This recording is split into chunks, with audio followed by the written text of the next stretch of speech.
And hear it risk-free for 30 days. Shipping is free. And if you order by December 21st, you'll receive it by the 24th. The Bose Wave Music System.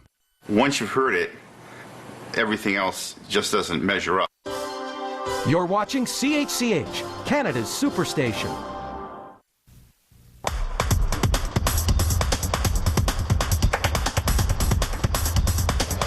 Hey everybody, welcome to CHCH Live at 5:30. I'm Mark Hebscher. And I'm Donna Skelly. Mark, have you ever received poor service at a restaurant and refused to leave a tip? Absolutely, Donna. A tip has to be earned. If the service is lousy, the server gets nothing from me. Yes, but if the gratuity is built into the bill, you have to pay it no matter what, or it's theft.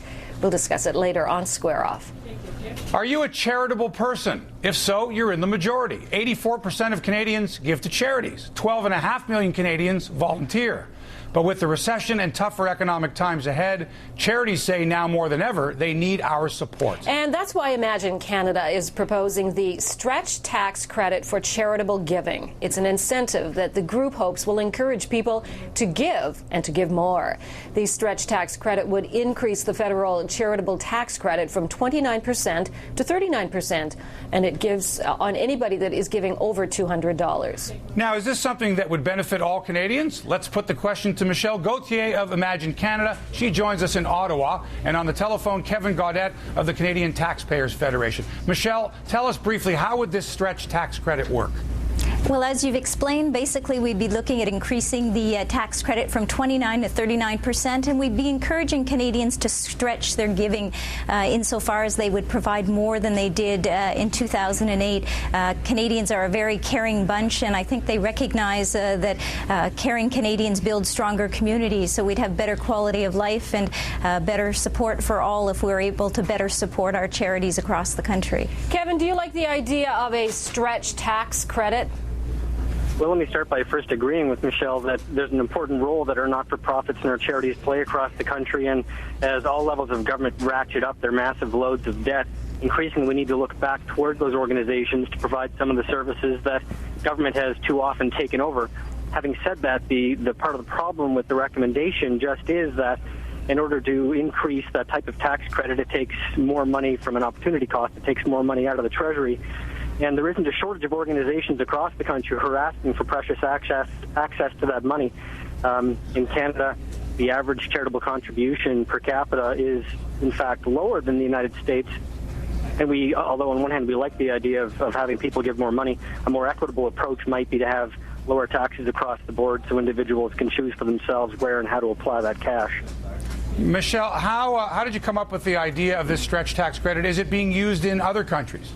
Well, basically, we came up with it because we realized that the demand was growing across the country for charitable services, as Kevin was indicating, and at the same time, we recognize that governments are confronting debts and deficit, and that corporations and foundations that normally support the efforts are limited in their ability to give more at this point. So the sense was that we could turn to working families and middle-income Canadians by providing them a greater incentive. And in fact, in a survey that was done just earlier this year, more than 50% of Canadians did say that they would give more to charities, and the charities of their choice, so they get to choose which ones if there was a better incentive provided. The other thing I would say just quickly is that the return on investment for the government is 10 to 1, so if we were able to increase even by $200 million the giving, the cost to government would be $20 million only, so a very significant investment overall in our communities without governments having to dig too deeply into their own pockets. Kevin, how would you respond to that? Well, I think part of the challenge we face with these types of conversations, and they're important conversations we need to have right now, given that governments have precious resources that need to be apportioned in difficult manners, we need to talk about where we want that money to go. And if we choose, for example, to provide this type of a credit to charities, then we reduce the opportunities for individuals and families to choose for themselves where they can put extra cash. If, for example, we had broad-based tax relief, an individual family may choose to either put that money instead into an RESP for their kids' future education or their own pension plan or whatever goods and services they choose to buy. Instead, you remove choice from you remove their ability to choose for themselves how to spend that money when you put in place a tax credit, because now the government can't afford to provide broad-based tax relief for those individuals who may prefer, in fact, to put the money into their kids' education, for example. You really believe that, or it can't be both? Well, we're in a time when the federal government, for example, is borrowing $153 million a day. The provincial government of Ontario is running a huge deficit, and we can't afford to reduce taxes everywhere. They're giving away a lot of that too, and it certainly isn't going to charities. And Don, I would also suggest, if we're going to agree off the top that we need to reduce contributions to corporations, for example, and corporate welfare, then if we could get governments to do less of that, there'd be more money for us to have debates about exactly how to give it back to individuals and families. Michelle? I was just going to add that one of the advantages is that, of course, there are over 84,000 charities across the country, that organizations working on a variety of issues that affect every family in this country, whether it's the types of arts and culture opportunities we give to our kids, or sports and recreation, or how we care for our elderly and our aging parents. And so the sense is, if we're going to be a caring community and move forward, we have to provide some money to assist the charities to do just that. Certainly, I'm conscious that there are many opportunities out there for a variety of stakeholders to come forward with their needs. Hopeful that the MPs of all stripes will see value in this proposal. Kevin, do you think the chances of getting this proposal implemented, the stretch tax, are good? Well, it's hard to imagine the federal government putting in place many new targeted tax measures. They seem to be concerned about keeping spending at the rates they're going. They haven't indicated they're going to turn that around. There isn't a whole lot of money left over, and unless the government starts to reduce its spending in one form or another, there won't be a lot of room for tax relief of any kind, regardless of what form it comes in. Michelle, what kind of feedback are you getting from members of Parliament?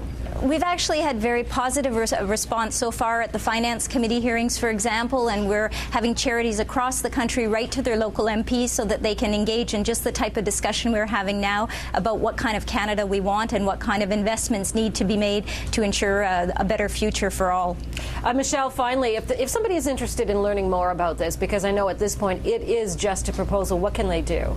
They can certainly go to our website at stretchtaxcredit.imaginecanada.ca or imaginecanada.ca to get more information. They can also speak to the decision makers and the opinion leaders in their community about why it's important to support the work of charities and how this builds stronger Canadian communities. Well, good luck with it. Thanks so much. That's Michelle Gauthier in Ottawa. Kevin Gaudet on the telephone. Thank you as well. Appreciate your time, folks. Thank you so much. Thank you.